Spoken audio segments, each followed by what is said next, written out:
నమస్తే, welcome to prime nine desk analysis. నేను మీ బ్రహ్మనాయుడు.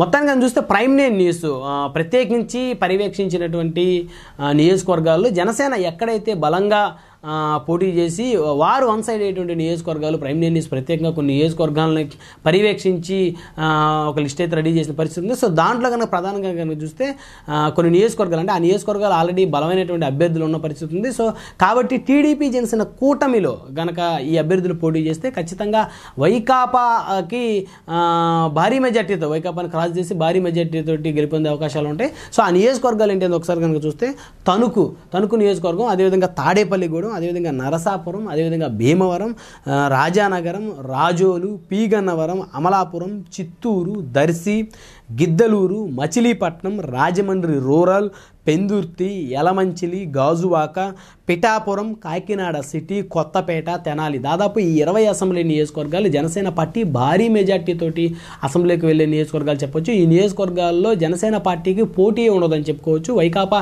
ఆ అభ్యర్థులు చూసుకున్నప్పటికీ కూడా అక్కడ ఉన్నటువంటి పార్టీ వైకాపా క్రెడిబిలిటీ ఆ నియోజకవర్గాలు చూసుకున్నప్పుడు కూడా పూర్తి స్థాయిగా విఫలమైందని చెప్పుకోవచ్చు, పూర్తి స్థాయిగా వీక్ అయిందని చెప్పుకోవచ్చు. ఇప్పుడు మనం ఏదైతే చెప్పుకున్నాం 20 అసెంబ్లీ నియోజకవర్గాలు, ఈ 20 అసెంబ్లీ నియోజకవర్గాల్లో జనసేన పార్టీకి ఆల్రెడీ బలమైన నేతలు ఉన్నారు. వాళ్ళందరూ కూడా సామాజికంగా బలంగా ఉన్నారు, అదేవిధంగా ఆర్థికంగా కూడా అత్యంత బలవంతులుగా ఉన్నారు. సీరియస్ పాలిటిక్స్ చేసేటువంటి నియోజకవర్గాల్లో 20 నియోజకవర్గాలు ప్రైమ్ నైన్ న్యూస్ బలంగా గుర్తించింది.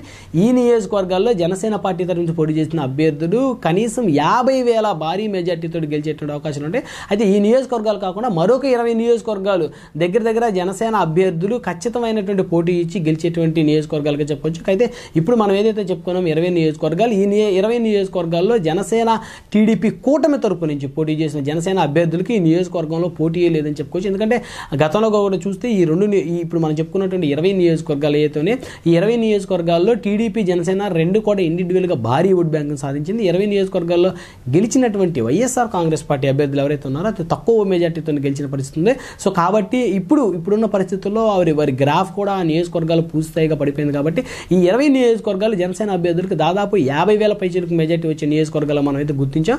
అదేవిధంగా 20 నియోజకవర్గాలు పోటీ చేసినటువంటి అభ్యర్థులు కానీ అధికారికంగా ఇన్ఛార్జిగా ఉన్నటువంటి అభ్యర్థులు కానీ అందరూ కూడా ఆర్థికంగా అత్యంత బలమైనటువంటి అభ్యర్థులు, సామాజిక సేవ చేసినటువంటి అభ్యర్థులు, జనసేన అధినేతతో టచ్లో ఉన్నటువంటి అభ్యర్థులు. కాబట్టి 20 నియోజకవర్గాలు మొట్టమొదటి విడతలో జనసేన పార్టీ బంపర్ మెజార్టీ కొట్టే నియోజకవర్గాలు చెప్పొచ్చు. అదేవిధంగా పార్లమెంట్ నియోజకవర్గాలు కనుక చూస్తే జనసేన పార్టీకి అనుకూలంగా ఉన్నటువంటి నియోజకవర్గాలు పార్లమెంటు దాదాపు 4 పార్లమెంట్లో జనసేన పార్టీ భారీ మెజార్టీతో గెలిచేటువంటి పార్లమెంట్లో మనం గుర్తించాం. వాటిలో చూస్తే ప్రధానంగా విజయనగరం పార్లమెంటు, అదేవిధంగా వైజాగ్, అదేవిధంగా మచిలీపట్నం, అదేవిధంగా కాకినాడ.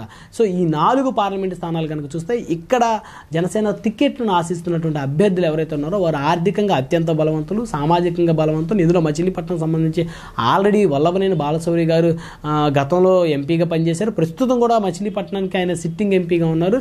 సో కాబట్టి ఇప్పుడు కాకినాడ సానా సతీష్ లాంటి వ్యక్తులు, అదేవిధంగా వైజాగ్ గేదెల శ్రీనిబాబు లాంటి వ్యక్తులు ఆశిస్తున్న పరిస్థితి ఉంది. విజయనగరంలో కూడా సైతం జనసేన పార్టీకి బలమైనటువంటి అభ్యర్థి ఉన్నాడు. సో వీరందరూ కూడా ఏ విధంగా కూడా వెనక తగ్గే పరిస్థితి ఉండదు. సీరియస్ ఎలక్షన్ చేసేటువంటి నియోజకవర్గాల్లో ఈ నియోజకవర్గాలు మనం ఏదైతే చెప్పుకున్నామో 20 అసెంబ్లీ, అదేవిధంగా 4 పార్లమెంటు మొట్టమొదట విడతలో భారీ మెజార్టీతో గెలిచేటువంటి నియోజకవర్గాలుగా ప్రైమ్ నైన్ న్యూస్ బృందం గుర్తించింది.